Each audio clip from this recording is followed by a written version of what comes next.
Welcome students to my YouTube channel, that is DD Civil Engineering.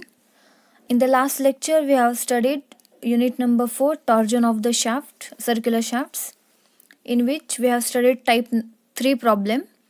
Today we are going to study type 4 problem, that is comparison between solid shaft and hollow shaft. Okay, so this diagram is of solid shaft, this diagram is of hollow shaft.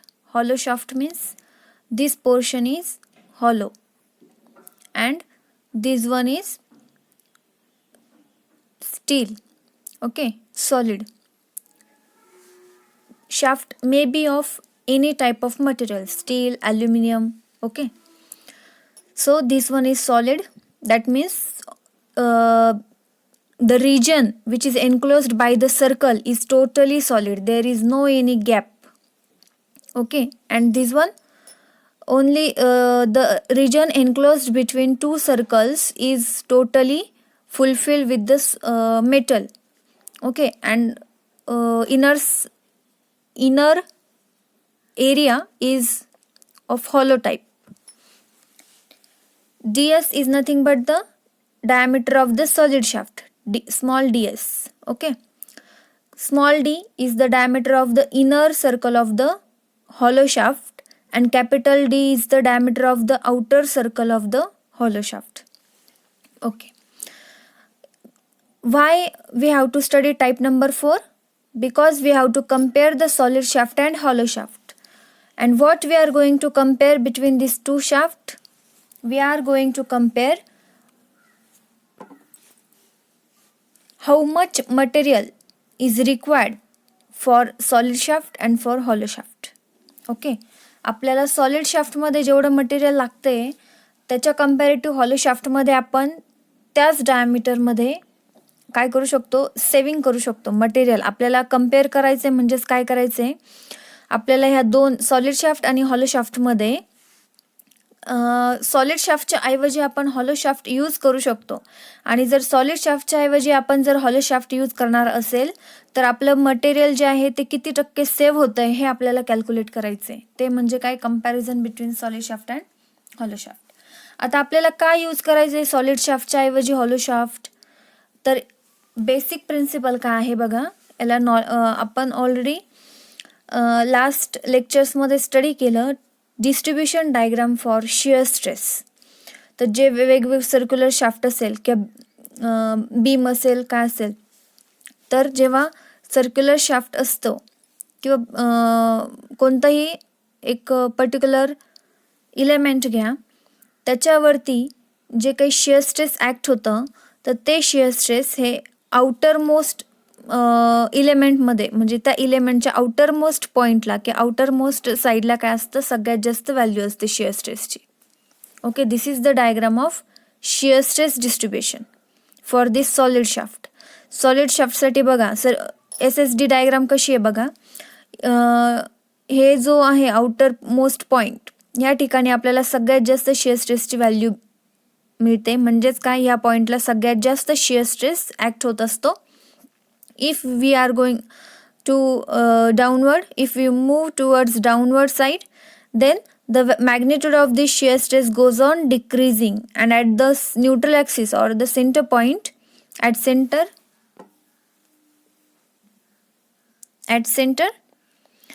the shear stress value is 0, and again crossing the center and going towards again downward side, then value of the shear stress is goes on increasing, and it will be maximum at the outermost or bottommost of the point. ह्या पॉइंटला शेवटचा जो bottom most point आहे त्या ठिकाणी maximum shear stress act होणार. टॉपचा जो point आहे, एक्स्ट्रीम पॉईंट किंवा एक्स्ट्रीम फायबर जो आहे टॉपचा, त्याच्यावरती मॅक्झिमम शिअर स्ट्रेस ॲक्ट होणार. आणि जो सेंटरचा जो फायबर आहे त्या ठिकाणी शिअर स्ट्रेसची व्हॅल्यू काय असणार, सगळ्यात कमी, म्हणजेच काय 0 जर पूर्ण सॉलिड सर्क्युलर शाफ्ट असेल. मग बघा, मग काय होतं, आता तुम्ही जर बघितलं एवढं जर रिजन घेतलं सपोज आपण, ठीक आहे, मग ह्या रिजनमध्ये काय एवढा मास काय एवढं स्टील आपण यूज करतोय, तर तेवढं स्टील काय होतं मग थोडक्यात काय युजफुल नाही आहे. त्या स्टीलची किंवा स्टील म्हणा किंवा ज्या मटेरियलचं ते शाफ्ट असेल तर त्या मटेरियलची टोटल कॅपॅसिटी या ठिकाणी यूज होत नाही, कारण ऑलरेडी इथं मिनिमम शिअर स्ट्रेस ॲक्ट होतोय, सेंटरला तर 0च ॲक्ट होतोय. मग त्या पोर्शनमध्ये जो काही आपण स्टील वापरलेला आहे किंवा तिथलं जे मटेरियल आहे त्याचा काही यूज होतोय का? नाही. ते म्हणजे ते इफेक्टिवली यूज होत नाही त्या रिजनमध्ये. मग आपण काय करू शकतो, सॉलिड शाफ्टच्या ऐवजी हॉलो शाफ्ट जर यूज केला तर ऑलरेडी मॅक्झिमम आपल्याला, कारण मॅक्झिममसाठी आपल्याला मॅक्झिमम टाऊ हा रेजिस्ट झाला पाहिजे. ठीक आहे. मग तिथे आपण आपलं जे मटेरियल आहे ते युटिलाइज केलं पाहिजे सेंटरला यूज करण्याऐवजी. त्यामुळं मग सॉलिड शाफ्टच्या ऐवजी कशाचा यूज सुरू झाला? हॉलो शाफ्टचा. ठीक आहे. मग हॉलो शाफ्टचं आणि सॉलिड शाफ्टचं आपण कंपॅरिझन करतो. मग सॉलिड शाफ्ट वरती सपोज टाऊ एवढं जर ॲक्ट होत असेल तेवढाच टाऊ आपल्याला ह्या ठिकाणी अप्लाय करायचा आहे हॉलो शाफ्टवरती. मग हॉलो शाफ्टचं डायमीटर किती असला पाहिजे, किंवा सॉलिड शाफ्ट आणि हॉलो शाफ्ट दोघांचाही डायमीटर सेम ठेवायचा असेल तर मग आपलं किती पर्सेंटेज ऑफ मटेरियल सेव्ह होतंय सेम टॉर्कसाठी ते आपल्याला फाइंड आउट करायचं आहे टाईप नंबर 4 मध्ये. ठीक आहे. तर त्याचं फॉर्म्युला आहे बघा, पर्सेंटेज सेव्हिंग इन मटेरियल. कसं फाइंड आउट करतं? Weight of solid shaft minus weight of hollow shaft divided by weight of solid shaft. तर weight in terms of density जर तुम्ही पुट केला, डेन्सिटीचं फॉर्म्युला काय आहे? Density is nothing but the mass और वेट पर युनिट व्हॉल्यूम. बरोबर.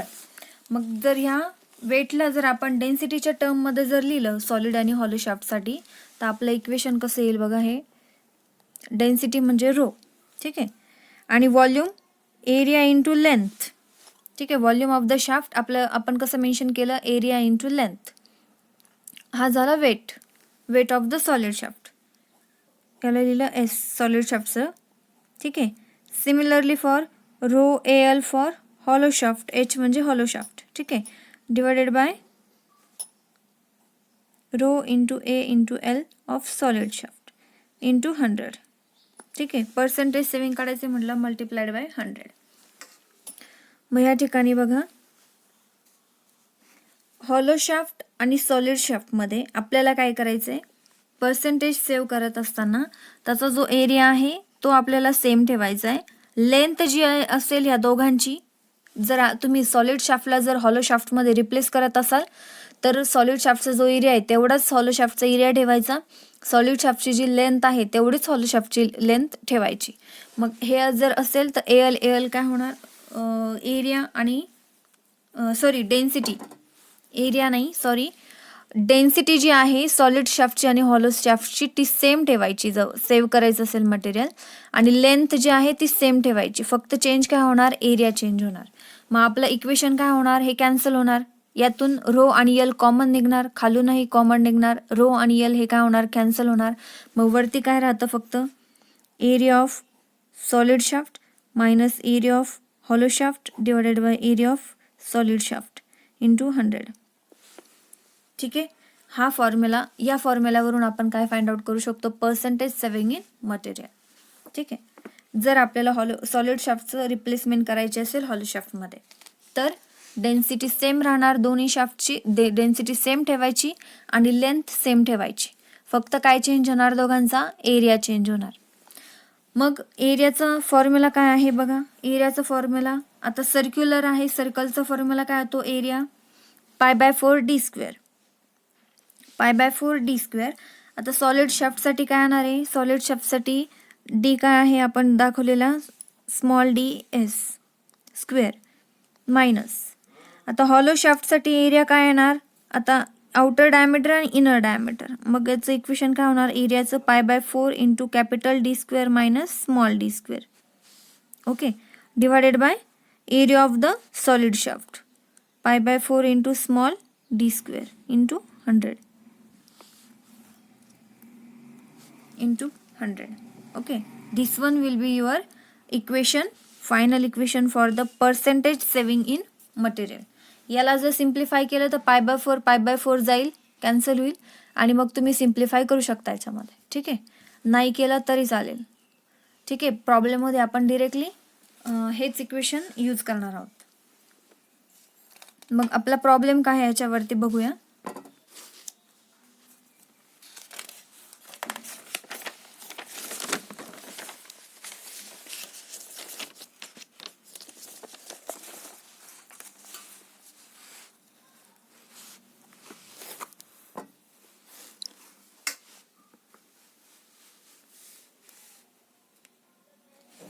Problem 1. A hollow shaft having an inside diameter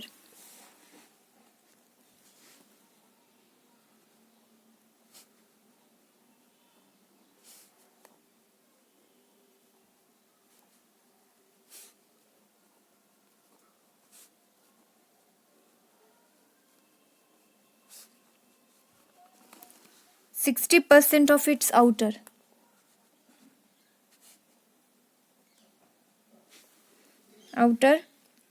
is to replace a solid shaft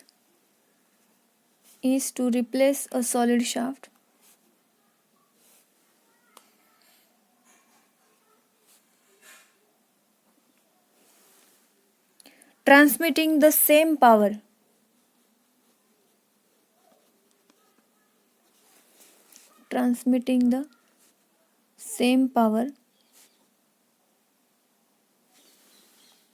at same speed.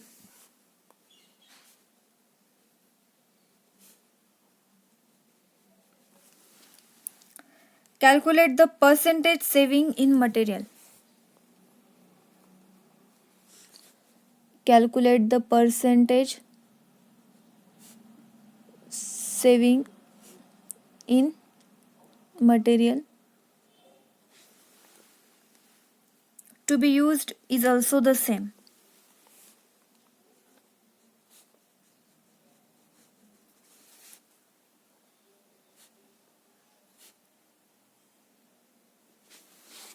Okay, हा problem आहे आपला. Problem काय आहे पुन्हा एकदा बघा. A hollow shaft having an inside diameter 60% of its outer. म्हणजे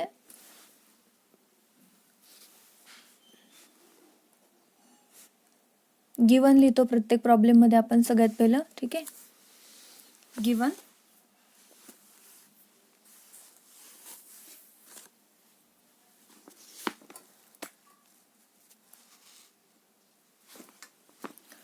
हॉलो शाफ्ट आहे ज्याचा इनसाइड डायमीटर, हॉलो शाफ्टसाठी आपण इनसाइड डायमीटर कन्सिडर केला होता स्मॉल डी.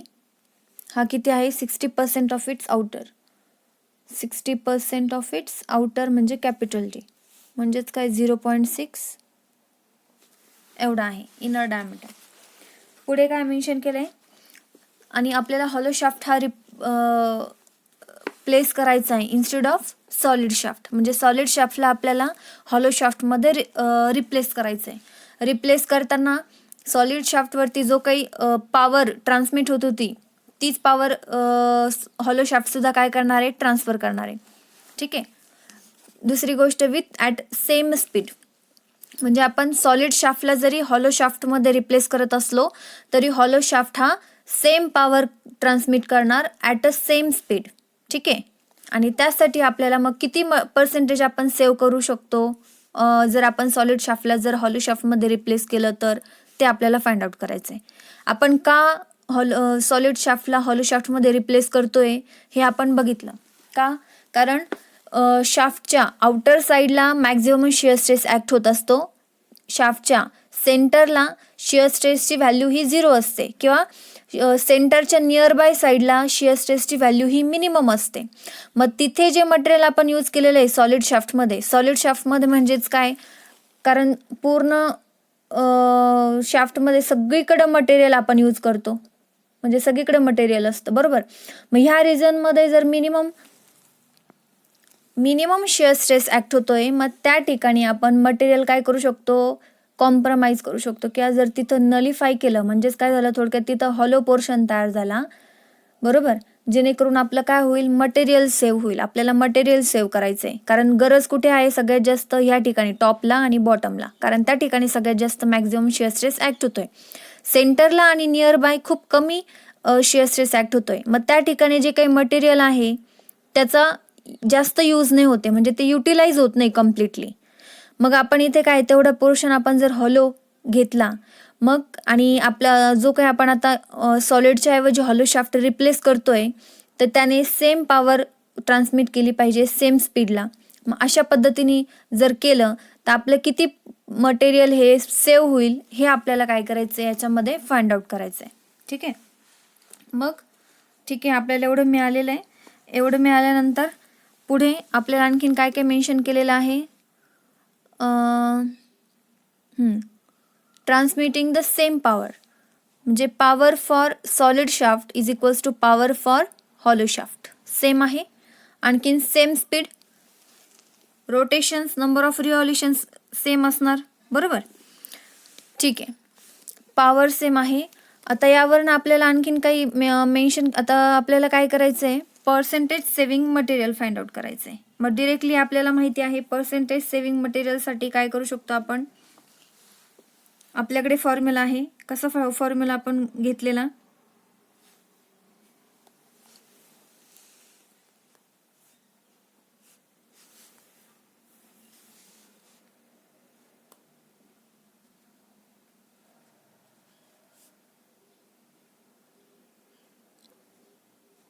आत्ताच आपण फाइंड आउट केलेला, percentage saving in material which is equals to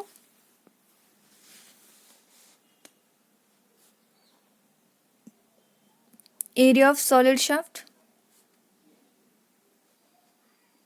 minus area of hollow shaft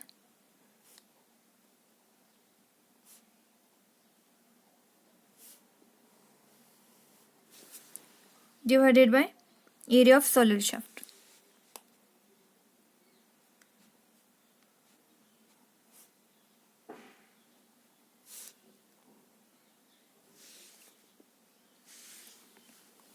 ठीक आहे.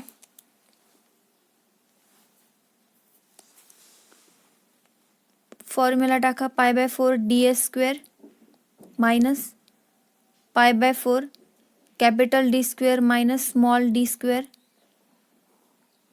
Divided by π/4 small ds² into 100.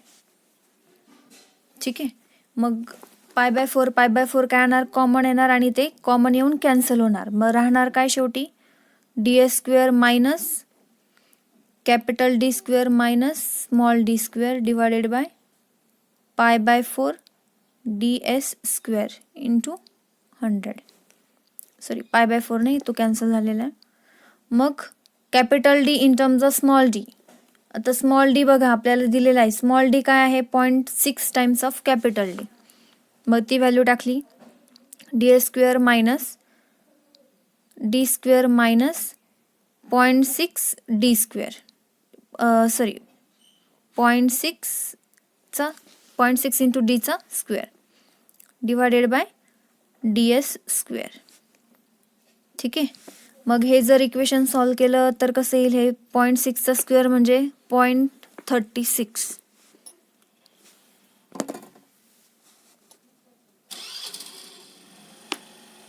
d² minus 0.36 d² divided bye ds².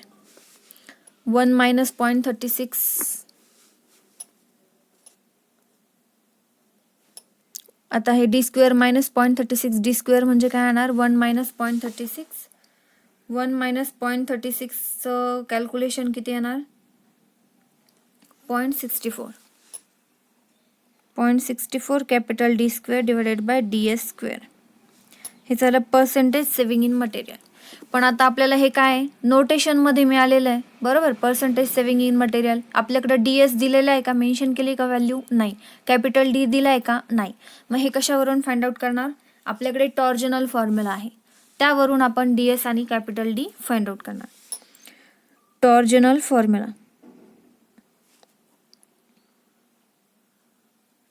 Torsional formula काय आहे, T/J is equals to τ/r is equals to g into θ/l. ठीक आहे. आता बघा, आपल्याला जेव्हा हॉलो शाफ्टला रिप्लेस करायचं आहे, सॉरी सॉलिड शाफ्टला आपल्याला रिप्लेस करायचं आहे हॉलो शाफ्टमध्ये, आणि प्रॉब्लेममध्ये ऑलरेडी मेन्शन केलं आहे. काय मेन्शन केलं आहे की hollow circular shaft transmit the same shear stress, कारण सेम पॉवर तो काय करतोय, ट्रान्सफर करतोय. हॉलो शाफ्ट सुद्धा म्हणजे सेम शिअर स्ट्रेस तो ट्रान्सफर करणार, सेम टॉर्क तो ट्रान्सफर करणार. मग हे जे इक्वेशन आहे, सपोज हे इक्वेशन जे आहे सॉलिड शाफ्टसाठी, आणि दुसरे इक्वेशन जर घेतलं आपण, T by J is equals to tau by R is equals to G into theta by L for hollow शाफ्टसाठी, तर आपण बघितलं की यस, टाऊ हा सेम असणार दोन्ही शाफ्टसाठी, शिअर स्ट्रेस हा दोन्ही सेम असणार, टॉर्क हा दोन्ही सेम असणार, कारण पॉवर पण इक्वल ट्रान्सफर, सॉलिड जेवढा ट्रान्सफर करणार आहे पॉवर, तेवढीच हॉलो शाफ्ट सुद्धा पॉवर ट्रान्सफर करणार आहे असं आपण कन्सिडर करतोय. म्हणजे टी पण सेम राहणार, टाऊ पण सेम राहणार. मग आपलं जे काही इक्वेशन आहे तर ते कसं येईल बघा.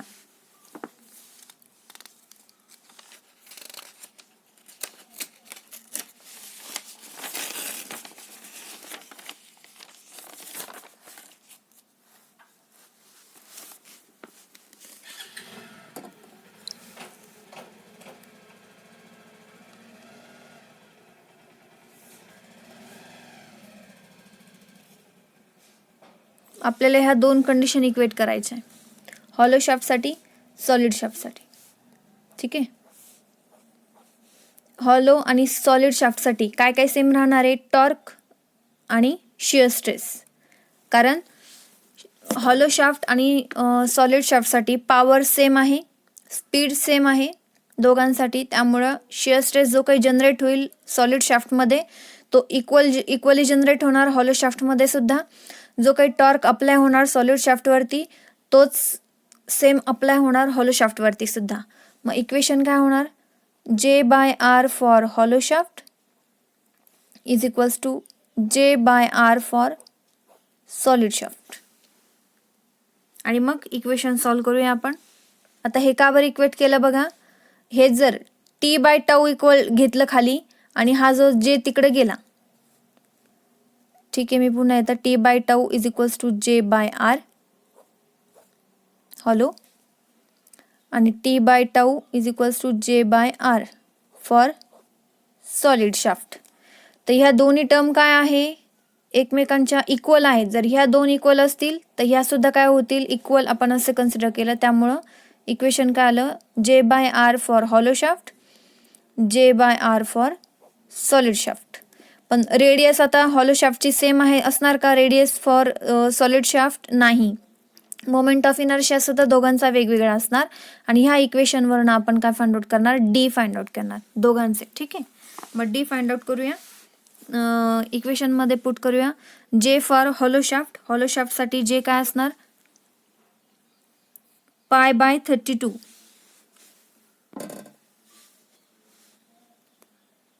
पाय by 32 capital D raised to 4 minus small d raised to 4 divided by R. R is nothing but the small d by 2. ठीक आहे, तो घ्यायचा. त्याच्यासाठी पाय by 32 small ds raised to 4 divided by small ds by 2.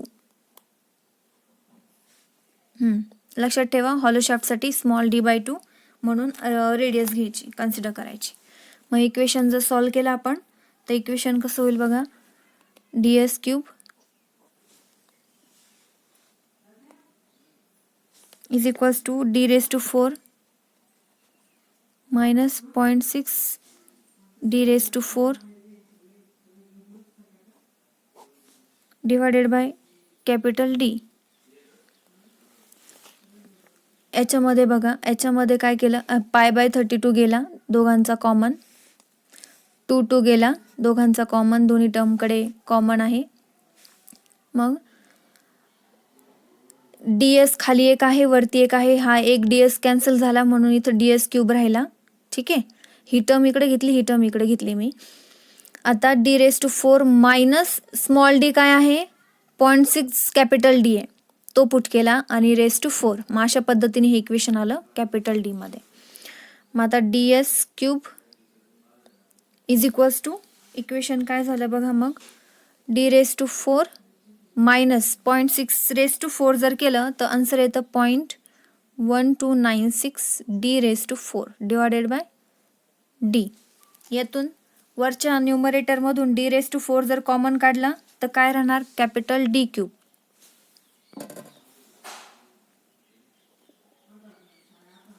Capital D cube आणि आतमध्ये काय राहणार? 1 - 0.1296 1 - 0.1296 मग ds cube is equals to d cube into 0.87 answer येईल. याच्यातून हे जर मायनस केलं 1 मधून आणि मग याचा जर क्यूब रूट घेतला दोन्हीकडे तर ds येतं 0.955 0.955 कॅपिटल डी. हे झालं ds in terms of capital D. ठीक आहे. याच्यावरनं टॉर्जनल फॉर्म्युलावरून आपल्याला मिळालं सॉलिड शाफ्टचा diameter in terms of hollow शाफ्टचा डायमीटर. मग हे इक्वेशन आपण कशामध्ये टाकणार? आपलं जे डेरिव्हेशन आलेलं आहे पर्सेंटेज सेव्हिंग इन मटेरियल. ठीक आहे. याच्यामध्ये हे इक्वेशन टाकलं आपल्याला मिळून जाईल. ठीक आहे.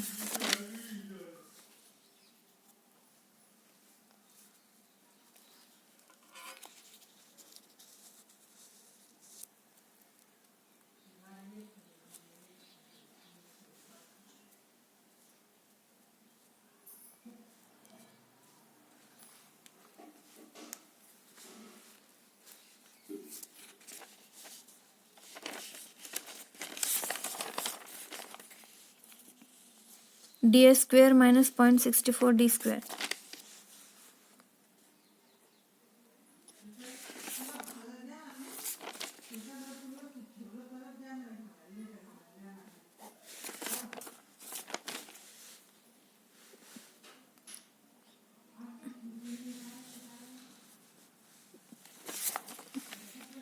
into 100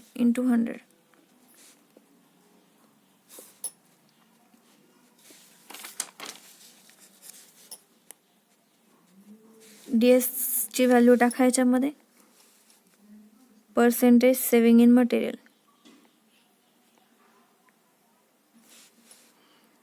0.955 d bracket square minus 0.64 d square divided by 0.955 d चं ब्रॅकेट स्क्वेअर इंटू 100.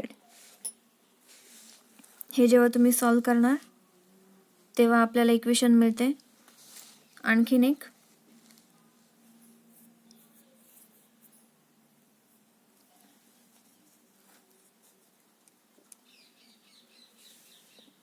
हे जर तुम्ही सॉल्व करणार तर कॅपिटल डी स्क्वेअर जो आहे वरती न्यूमरेटरला आणि खाली डी स्क्वेअर आहे तो जेव्हा तुम्ही काढून घेणार खालचा डी स्क्वेअर वरती डी स्क्वेअर कॉमन काढला आतमध्ये काय राहिलं 955 bracket square minus 0.64 divide 0.955 bracket square into 100 D square cancel. याचं जर कॅल्क्युलेशन केलं त्याचा आन्सर तुम्हाला मिळतं 29.82% पर्सेंटेज सेव्हिंग इन मटेरियल.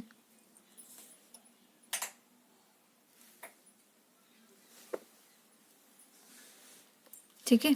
अशा पद्धतीने कॅल्क्युलेशन आलं तुमचं किती पर्सेंटेज सेव्हिंग इन मटेरियल.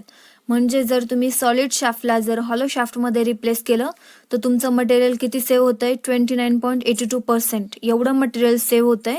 आणि वरतून सॉलिड शाफ्ट जेवढं पॉवर ट्रान्समिट करतोय तेवढंच हा सर्क्युलर शाफ्ट सुद्धा काय करतोय hollow circular shaft power transmit करतोय. जेवढं शिअर स्ट्रेस डेव्हलप होणार होतंय सॉलिड शाफ्टमध्ये तेवढा शिअर स्ट्रेस कशामध्ये डेव्हलप होतोय हॉलो सर्क्युलर शाफ्टमध्ये डेव्हलप होतोय. जेवढा टॉर्क सॉलिड शाफ्टमध्ये जनरेट होतोय तेवढाच टॉर्क कशामध्ये जनरेट होतोय हॉलो शाफ्टमध्ये जनरेट होतोय. आणि मग एवढं सेम ज्या क्वांटिटीज आहेत ह्या मेन ज्या आपण बॅलन्स केल्या आहेत दोन्ही याच्यामध्ये आणि सॉलिडला आपण रिप्लेस केलंय हॉलोमध्ये रिप्लेस केल्यानंतर सेम मटेरियल जर स्टीलचा शाफ्ट असेल सॉलिड तर स्टीलच्याच मटेरियलचा हॉलो शाफ्ट आपण काय केला रिप्लेस केला. आणि अशा रिप्लेस केल्यानंतर तुमचं किती मटेरियल सेव्ह होत आहे मग 29.82% एवढं मटेरियल काय होतंय सेव्ह होतंय तुमचं. आलं लक्षात. तर अशा पद्धतीने हा पर्सेंटेज सेव्हिंगचा प्रॉब्लेम आहे. सिमिलरली सेकंड प्रॉब्लेम आपण बघूया.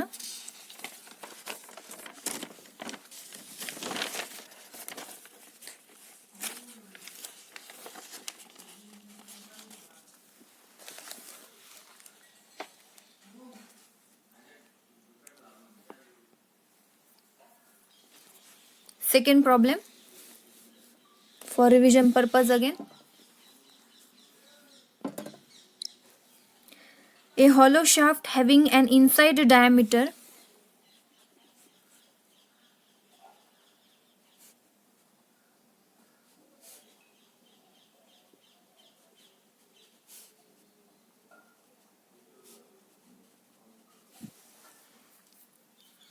(75% of the outside)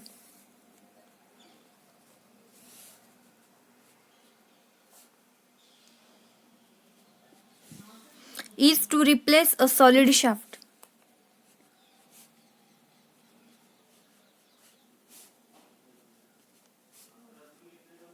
Is to replace a solid shaft transmitting same power at same speed.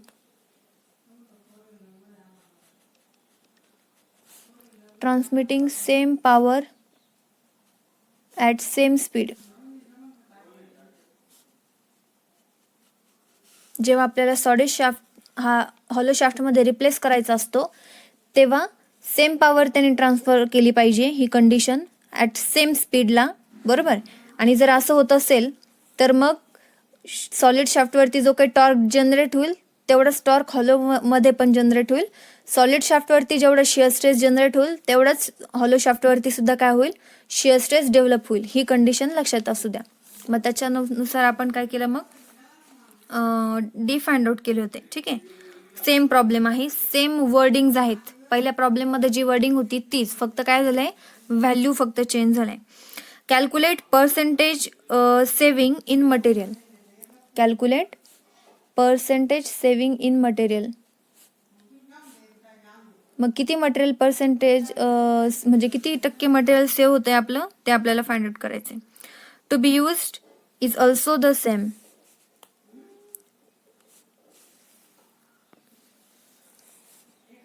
used is also the same. याचा मीनिंग काय, the material which is used for solid shaft is same as that of hollow shaft. म्हणजे solid शाफ्टसाठी जे काही material use केलेलं आहे, suppose solid shaft जर ॲल्युमिनियमचा असेल तर हॉलो शाफ्ट सुद्धा काय आहे, ॲल्युमिनियमचाच बनलेला आहे. तर किती पर्सेंटेज ऑफ ॲल्युमिनियम आपलं सेव्ह होतंय ते आपल्याला फाइंड आउट करायचं थोडक्यात. ठीक आहे. इथं टाईप ऑफ मटेरियल मेन्शन नाही केलेलं आहे. पुढे same maximum shear stress for both shafts. He condition already यांनी याच्यामध्ये फक्त मेन्शन केली. Same maximum shear stress for both shaft.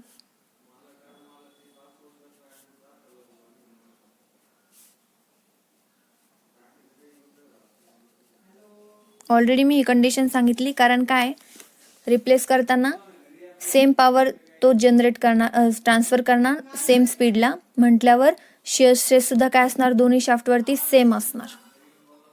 मग ह्या कंडिशनमध्ये सॉल्व करूया आपण. गिवन सगळ्यात पहिलं हॉलो शाफ्टचा जो इनसाइड डायमीटर आहे म्हणजे स्मॉल डी तो किती आहे, 75% म्हणजे 0.75 ऑफ कॅपिटल डी. बाकी आपल्याला काही मेन्शन केलेलं नाही. ठीक आहे. मग आपल्या पहिल्या प्रॉब्लेममध्ये काय झालं होतं की